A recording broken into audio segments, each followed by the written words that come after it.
মুহিবুল্লাহ বলছে তাই, অশুভ শক্তির বিনাশ চাই। মুহিবুল্লাহ বলছে তাই, অশুভ শক্তির বিনাশ চাই। মুহিবুল্লাহ বলছে তাই, দেশ করতে উন্নতিতে এই স্লোগান তোলা চাই। দুনিয়া আখিরাতে দান করুন, মুসলমানের ভালো করুন, হিন্দু ভাইদের ভালো করুন, খ্রিস্টান জৈন বৌদ্ধের ভালো করুন, সারা পৃথিবীর মানুষের ভালো করুন। তাদের শক্তি দেখিয়েছে মাত্র কয়েক কোটি পাঞ্জাবিকে কিভাবে কালা কানুন প্রত্যাহার করাতে হয়, নিজেদের জীবন দিয়েছে। নিজেদের আবুল বাসার সাহেব খুব সুন্দর আলোচনা করেছেন। এখন একেবারে শেষ লগ্নে চলে এসেছি। আপনাদের জোশ আর হোশ দুটি আছে তো নাকি?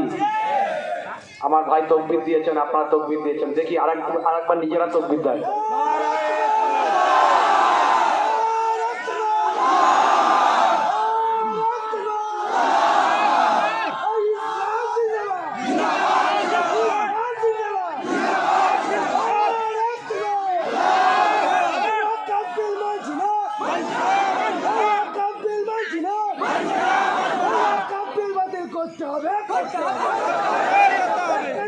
কালো আইন মানছি না, মানবো না। কালো আইন মানছি না, মানবো না।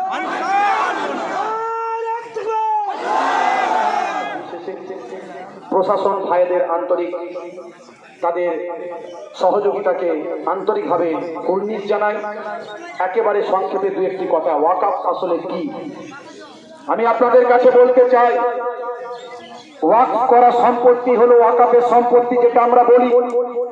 এটা হলো আগের যুগে আগের আমাদের পূর্বপুরুষরা তাদের যাদের সম্পত্তি অনেক বেশি ছিল, তারা নিজেদের জন্য কিছুটা রেখে আমার এই পিছিয়ে পড়া সমাজকে সমাজের মূল স্রোতে আনার জন্য, পিছিয়ে পড়া কওমকে শিক্ষায় স্বাস্থ্যে এগিয়ে নিয়ে যাওয়ার জন্য, পিছিয়ে পড়া সমাজের স্কুল কলেজ ইউনিভার্সিটি মাদ্রাসা মসজিদ কবরস্থান খানকা তৈরি করে দেওয়ার জন্য, পিছিয়ে পড়া সমাজের এই মুসলমানদের বংশধরদের আফটার জেনারেশনের উন্নতির জন্য তাদের 50 বিঘে সম্পত্তি থাকলে 10 বিঘে রেখে 40 বিঘে তারা কওমের জন্য আল্লাহর নামে উৎসর্গ করেছে।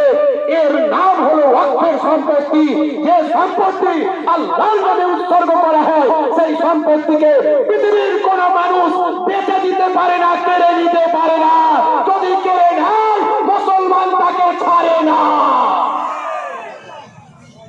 আমি আপনাদের কাছে বলতে চাই, এই ওয়াকফের সম্পত্তি আজকে সংশোধনী বিল এসেছে।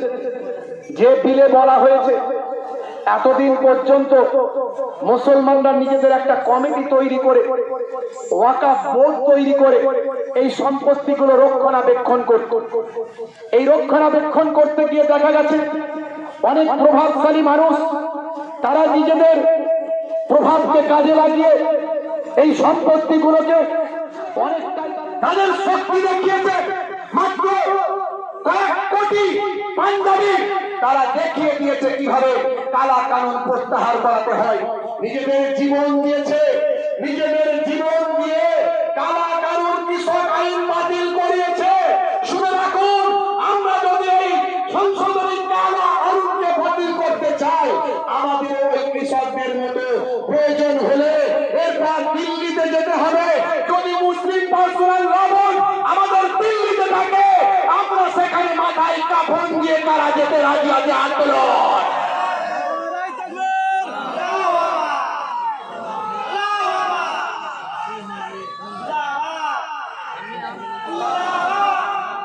প্রয়োজন হলে আমাদের দিল্লি যেতে হবে, প্রয়োজন হলে জঙ্গল মন্ডলে গিয়ে বছরের পর বছর থাকতে হবে, প্রয়োজন হলে কলকাতায় রামলীলা ময়দানে, কলকাতার সার্কাস ময়দানে প্রত্যেকটা পরিবার থেকে দুজন একজন করে বছরের পর বছর আসা যাওয়া করে থাকতে হবে। এইভাবে গণতন্ত্রকে সামনে রেখে, শান্তি সম্প্রীতিকে সামনে রেখে সুদূর প্রসারী লড়াই করতে হবে। এই লড়াই যদি আমরা সংবিধানকে মান্যতা দিয়ে, শান্তি সম্প্রীতিকে মান্যতা দিয়ে এই লড়াই যদি আমরা করতে পারি, এর আগে এই রকম অনেক বীর ডাস্টবিনে চলে গেছে, এই কালা কানুনও ডাস্টবিনে চলে যাবে। সরকার, কেন্দ্র সরকার কিছু করতে না। বন্ধুরা আমার, তরুণ যুবকেরা আমার, মুরব্বিয়ানীরা আমার, আজকে এই যাদবনগর এলাকার যুবকেরা, পার্শ্ববর্তী এলাকার যুবকেরা, এই এলাকার নেতৃত্বরা আজকে এখানে হিন্দু আছে, খ্রিস্টান আছে, মুসলমান আছে, তবলিগ আছে, দেওবন্দি আছে, হিজবুল্লাহ আছে, আহলে হাদিস আছে, যে যে মতের আদর্শরা আছে থাকবে। কিন্তু মনে রাখবেন, আমাদের খুন্তি আলাদা হতে পারে, হাড়ি কিন্তু এক। সংবিধান যদি বিপদে পড়ে শুধু মুসলমান নয়, সকলকে এগিয়ে আসতে হবে, এটা মাথায় রাখবেন। আগামী 26শে এপ্রিল ব্রিগেডের সমাবেশ, এটা নিয়ে একটু বিভ্রান্ত ছড়িয়েছে, কিন্তু এখনো পর্যন্ত আমাদের কাছে খবর আছে ব্রিগেড সমাবেশ হচ্ছে।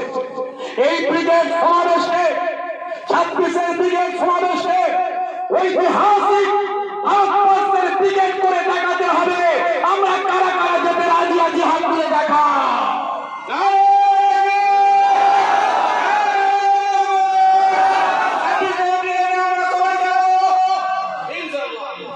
আমি এরপরে বলবো, এই আন্দোলন কোন হিন্দু ভাইদের বিরুদ্ধে নয়, কোন খ্রিস্টান জৈন বৌদ্ধের বিরুদ্ধে নয়, কোন প্রশাসনের বিরুদ্ধে নয়, না রাজ্যের সরকারের বিরুদ্ধে, না কেন্দ্রের সরকারের বিরুদ্ধে, বরং এটা একটা সাম্প্রদায়িক দলের বিরুদ্ধে, একটা মতবাদের বিরুদ্ধে, একটা সাম্প্রদায়িক আদর্শের বিরুদ্ধে।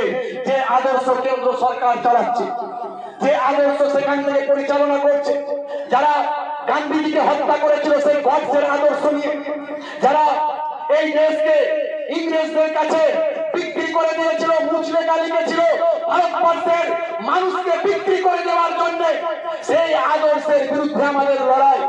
এখানে আমরা সরকার মাথায় রাখতে হবে, এই দেশকে স্বাধীন করার জন্য হিন্দু আর মুসলমান একসঙ্গে আমরা প্রাণ দিয়েছি।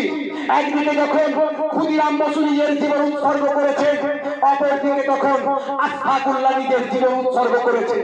একদিকে যখন গান্ধীজি নিজের ভয়াবহ শিক্ষা দীক্ষা, এত হাই এডুকেটেড হয়ে ব্যারিস্টারি পাস করেও লন্ডন থেকে এসে খালি গায়ে পায়ে হেঁটে তিনি ডান্ডি অভিযান করেছেন, সত্যাগ্রহ আন্দোলন করেছেন, অহিংসার আন্দোলন করেছেন, ইংরেজদেরকে মানসিকভাবে ভেঙে দিয়েছিলেন, শুধু শারীরিক ভাবে নয়।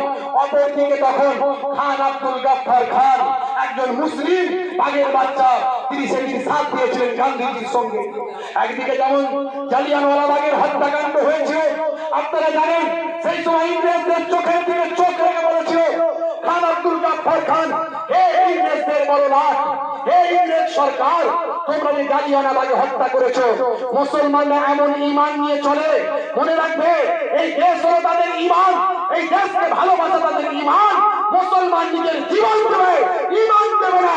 জালিয়ানওয়ালাবাগের হত্যাকাণ্ডে যত মানুষ মারা গেছে মুসলিম, প্রত্যেকের পেছনে গুলি নাই, সব কটার বুকে গুলি লেগে আছে। মুসলমান সেই জাতি, আমরা সব বিক্রি করে দেবো, ঈমান বিক্রি করবো না। করবো? হুসাইনি তাই বলছে, তাই দেশ করতে উন্নতিতে এই স্লোগান তোলা চাই। ওয়াকাফ নিয়ে নতুন বিল করবে মোদের সবই নীল, মূল্য বৃদ্ধি জিএসটি দিন দুঃখীদের করুন দিন। ঠিক না ভুল বলে? ঠিক না ভুল বলে? ওয়াকাফ নিয়ে নতুন বিল করবে মোদের সবই নীল, মূল্য বৃদ্ধি জিএসটি দিন দুঃখীদের করুন দিন। গরিব মরে পথের ধারে, আম্বানিরা ধনী হয়, গরিব মরে পথের ধারে, আম্বানিরা ধনী হয়। রুখে দাঁড়াও, উঠে দাঁড়াও, হুসাইনি তাই বলছে তাই। রুখে দাঁড়াও, উঠে দাঁড়াও, মুহিবুল্লাহ বলছে তাই। আজকে আমি দিচ্ছি ডাক, দুর্নীতি সব নিপাত যাক। আজকে আমরা দিচ্ছি ডাক, দুর্নীতি সব নিপাত যাক। সংবিধান আজ বিপন্ন, যুব সমাজ। আজকে আমরা দিচ্ছি ডাক, দুর্নীতি সব নিপাত যাক। সংবিধান আজ বিপন্ন, গর্জে ওঠো যুব সমাজ। ধর্মে ধর্মের বিভাজন অশুভ শক্তির আয়োজন, ধর্মে ধর্মের বিভাজন অশুভ শক্তির আয়োজন, তার আড়ালে সব সমস্যা চাপা পড়ে যায় তখন, তার আড়ালে সব সমস্যা চাপা পড়ে যায় তখন, সব সমস্যা খুঁজবে ভাই এই স্লোগান তোলা যায়, হুসাইনিয়াত বলতে তাই অশুভ শক্তির বিনাশ চায়। নারে তাকবীর! সংবিধান বাঁচাও! দেশ বাঁচাও! একটু দোয়া হবে, দাঁড়িয়ে যান, একটু দোয়া হবে। আল্লাহুম্মা আমিন। আল্লাহ এদের যাজা বদলা দুনিয়া আখিরাতে দান করুন। মুসলমানের ভালো করুন, হিন্দু ভাইদের ভালো করুন, খ্রিস্টান জৈন বৌদ্ধের ভালো করুন, সারা পৃথিবীর মানুষের ভালো করুন। এই বাংলাকে আপনি রক্ষা করুন, হেফাজত করুন। এই ভারতবর্ষকে আপনি রক্ষা করুন, হেফাজত করুন। আমাদের সংবিধান রক্ষা করার তৌফিক দান করুন। আয় আমার আল্লাহ, খাস করে ফুরফুরা শরীফ মুজাদ্দিদুজ্জামান যে নীতি আদর্শ নিয়ে চলেছিলেন, ইংরেজদের বিরুদ্ধে লড়াই করেছিলেন, সেই ইংরেজদের যারা চামচা তাদের বিরুদ্ধে আমাদের লড়াই করার তৌফিক দিন। আমার আল্লাহ, আমার মাবুদ, আমার পীরনগরী হুজুর পীর কেবলা, হরিপুরা আব্বাজান হুজুর পীর কেবলা যেভাবে অন্যায়ের বিরুদ্ধে লড়াই করেছেন, সেভাবে আমাদের লড়াই করার তৌফিক দান করুন। এই পিয়াতরা শরীফের হুজুরেরা যত এই এলাকার জাতি ধর্ম বর্ণ নির্বিশেষে যত মানুষ যারা শান্তি সম্প্রীতির পক্ষে, আমাদেরকেও শান্তি সম্প্রীতির পক্ষে চলার তৌফিক দান করুন।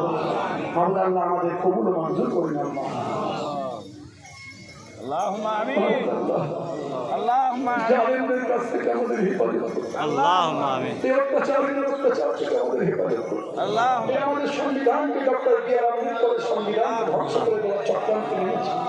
কখনো কৃষক বিল, কখনো ওয়াকাফ বিল। মাওলা আল্লাহ আমাদের হেফাজত করুন, আমাদের রক্ষা করার তৌফিক দান করুন। আমিন আমিন আমিন। বারাকাতুহু লা ইলাহা ইল্লাল্লাহু রাসূলুল্লাহ।